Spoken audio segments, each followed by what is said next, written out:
जय Ambe Gauri.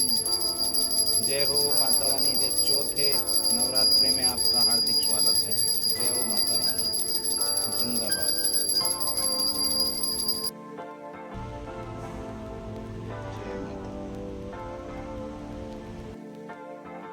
Good morning guys, कैसे हैं आप सब। मैं आपका डॉक्टर पवन, लाइफ ऑफ पवन के आज के व्लॉग में आपका स्वागत करता हूं। आज देखिए सूर्य देव निकले हुए हैं। अभी आपको सूर्य देव के भी दर्शन कराता हूं। ये देखिए आज तो सूर्य देव फुल चमक में हैं भाई। वाह, जय हो सूर्य देव महाराज की जय हो। नमस्कार, बने रहिए दोस्तों, जिंदाबाद।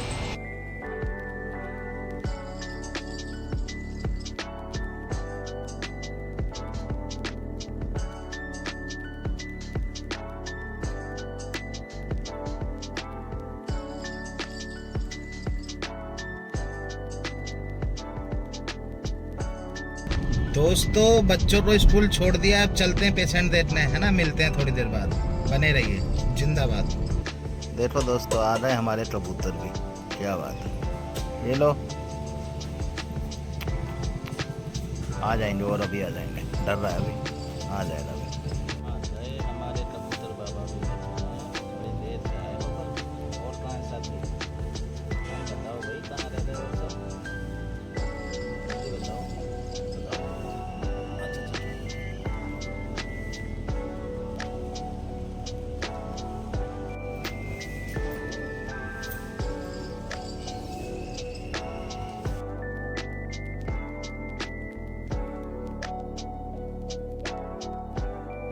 मस्ती करती हुई चिड़िया देखो आप, क्या बात है। देखो पूरी देखने से मैं ना, क्या मस्ती कर रही है, देखो क्या बात है। देखो बहुत बढ़िया ना, है ना। हाँ देखो देखो देखो, ध्यान से देखो। ये बात, क्या बात है भाई। वाह भाई वाह, भाई वाह, भाई वाह, भाई वाह, भाई वाह, भाई वाह, भाई वाह, भाई वाह, भाई वाह।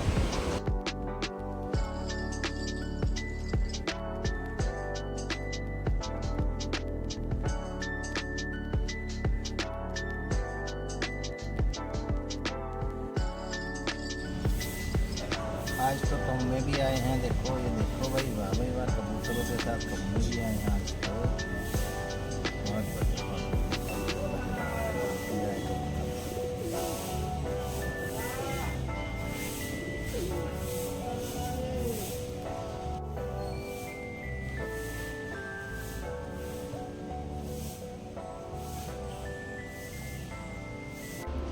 हेलो दोस्तों, कैसे हैं आप सब। मैं आपका डॉक्टर पवन, लाइफ ऑफ पवन के शाम के एपिसोड में आपका बहुत बहुत स्वागत करता हूं। जैसे कि आपको सबको पता है कि हमारा शाम का सेशन एक कहानी के रूप में होता है, और वो कहानी जिसका आप शाम से इंतज़ार करते हैं। तो आज मैं आपको एक बहुत ही बेहतरीन कहानी सुनाने वाला हूँ। तो आप सभी बिल्कुल तैयार रहें, और मैं आशा करता हूँ कि आप परिवार सहित सकुशल होंगे और बढ़िया से जीवन जी रहे होंगे, हेल्दी होंगे, स्वस्थ होंगे। तो आज की कहानी शुरू करते हैं। आज की कहानी प्रकृति से रिलेटेड है, नेचर से रिलेटेड। आपको पता ही है कि ऊपर वाले ने हमें कितनी चीज़ों से नवाजा है। हम अपने चारों तरफ जब सुबह उठते हैं तो कितनी चीज़ें ऐसी देखते हैं प्रकृति में, कि जैसे पशु पक्षी हुए, पेड़ हुए, पौधे हुए, सूरज हुआ, रात में चांद हुआ। मतलब कितनी चीज़ें ऐसी प्रकृति में फैली हुई हैं जो ऊपर वाले ने हमें बहुत बखूबी चीज़ों से दिया है। लेकिन इंसान ना ही तो उन्हें समझता है और ना ही उनकी कदर करता है। एक लिमिट में, मतलब एक समय सीमा में उनकी कदर भी करता है, लेकिन उसे ऐसा लगता है कि टेकन फॉर ग्रांटेड, कि ऊपर वाले को देनी थी तो दे दी और हमें ठीक है, हम उसे नाश करने में लगे हुए, नष्ट करने में लगे हुए। नहीं, कोई बात नहीं। फिर भी मैं आपको एक ऐसी कहानी सुनाता हूँ किसानों की, कि जिनसे आपको काफ़ी प्रेरणा मिलेगी और शिक्षा भी मिलेगी। तो कहानी शुरू करते हैं। एक बार क्या होता है दोस्तों, कि एक किसान था। तो डेली अपने घर से, जो खेत पे ही, मतलब किसान का घर था तो खेतों पे ही रहता था, तो एक कुएं से ना 2 बाल्टी पानी लेकर एक डंडा अपने यहाँ पे फंसा के और 2 बाल्टी लटका कर पानी लेके आता था। अब 2 बाल्टियों में से एक बाल्टी में क्या था कि थोड़ा सा छेद हो रहा था। तो वो छेद हो रहा था तो पुरानी भी हो रही थी वो बाल्टी, और दूसरी वाली बाल्टी बिल्कुल नई थी। अब वो छेद वाली बाल्टी से जैसे ही अपना घर से और कुएं के बीच की जो दूरी थी, तो पानी भर के जैसे लेके आता था डेली, तो वो जब पानी लेके अपने घर तक पहुंचता था तो उसे 2 बाल्टी के बजाय 1.5 बाल्टी पानी मिलता था। मतलब जो फूटी हुई बाल्टी का आधा पानी था वो वेस्ट हो जाता था। अब जो सही वाली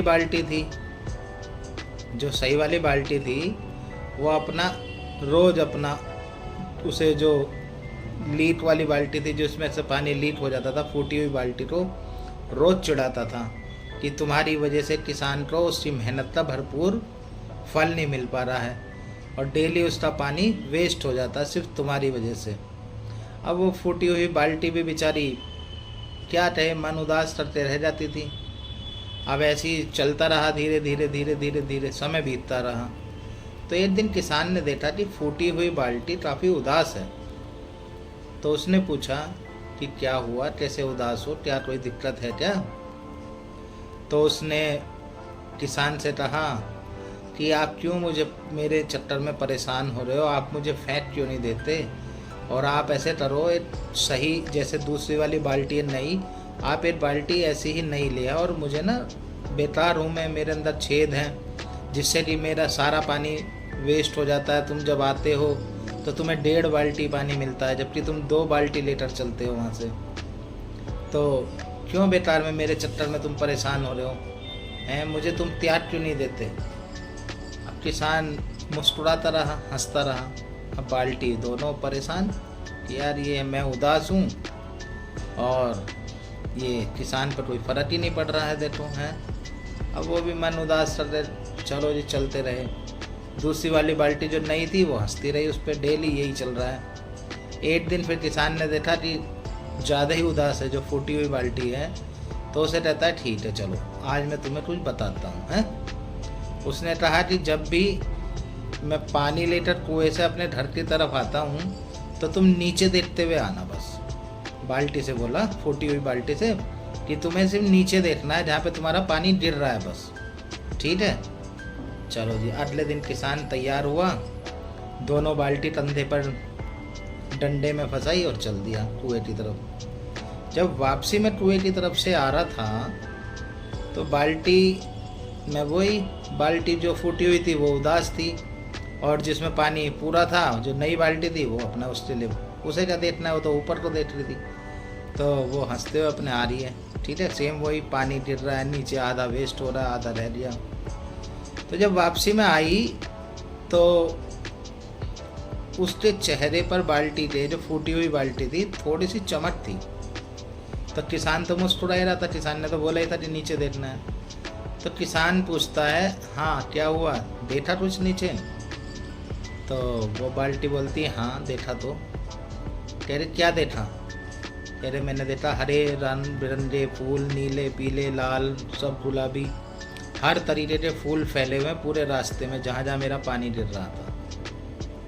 तो उसने बोला जानते हो तुम? किसान ने बोला कि मैं तुम्हें आज से पहले त्याग देता, लेकिन जब मैंने जिस रास्ते पे मैंने तुम्हारा पानी गिरता था ना, मैंने कि तुम्हें त्यागना ना पड़े, मैंने वहाँ पे कुछ बीज लाकर फूलों के पौधों के डाल दिए, जिससे कि जो तुम्हारा पानी गिर रहा है ना वो वहीं पर उसमें बीज में गिरे और उससे नए नए रंग बिरंगे फूल आए और तुम्हारी जो मेहनत है वो भी वेस्ट ना हो। इतना सुनकर बाल्टी तो खूब ज़ोर से मतलब एकदम आत्मविश्वास से भर रही और उसे ये लगा कि भाई वाह क्या बात कही है। और जो दूसरी वाली बाल्टी थी नई वाली जिसमें से पानी एक बूंद भी नहीं गिरता था, वो थोड़ा शर्म से झेंप रही। तो कहने का मतलब ये है कि किसान ने बोला कि यदि मैं चाहता तो मैं टपटा फेंक देता, टपटा त्याग देता, दूसरी बाल्टी ले आता, ये तुम्हारा जो पानी चू रहा था उसे ख़त्म कर देता, लेकिन नहीं, मैंने तुम्हारा एक सही योजना के तहत और प्लानिंग के तहत तुम्हारा सही उपयोग किया, जिससे कि तुम्हारा जो पानी वेस्ट हो रहा है वो भी काम आ जाए और तुम्हें भी ना त्यागना पड़े। तो इसी तरीके से दोस्तों इस कहानी से हमें सिर्फ और सिर्फ एक ये शिक्षा मिलती है कि कभी कभी इंसान एक दूसरे को किसी भी गलती की वजह से या किसी भी कमी की वजह से त्याग देते हैं। उन्हें एक पल नहीं लगता सोचने में कि हाँ अभी त्यागना है, कभी त्यागना है। वो तुरंत एक पल नहीं लगाते और त्याग देते हैं। लेकिन नहीं, हमें उसी इंसान के साथ रहना है, कुछ उसकी अच्छाई बुराइयों को पॉजिटिवली लेते हुए, जो भी उसके अंदर अच्छाई है बुराइयां हैं, बुराइयों को धीरे धीरे हटाना है और अच्छाइयों को उसकी धीरे धीरे बढ़ाना है, लेकिन हमें रहना उसी के साथ है। तो यही कहानी का शीर्षक है कि हमें अपने नज़दीक में जितने भी सराउंडिंग में हमारे लोग रहते हैं, मित्र, दोस्त, रिश्तेदार, बहन भाई, जो भी रहता है, उनके अंदर सिर्फ हमें उनकी अच्छाइयाँ देखनी है, और जो भी उनके अंदर बुराइयाँ हैं उन्हें हम कैसे अच्छाइयों में तब्दील कर सकते हैं, सिर्फ उस पर ध्यान लगाना है, ना कि उसकी कमियों को बार बार उसे जताना है, उस पर हंसी उड़ाना है, उसका मजाक उड़ाना है। उस चीज़ों पर हमें कतई ध्यान नहीं देना है। तो ये थी दोस्तों आज की कहानी।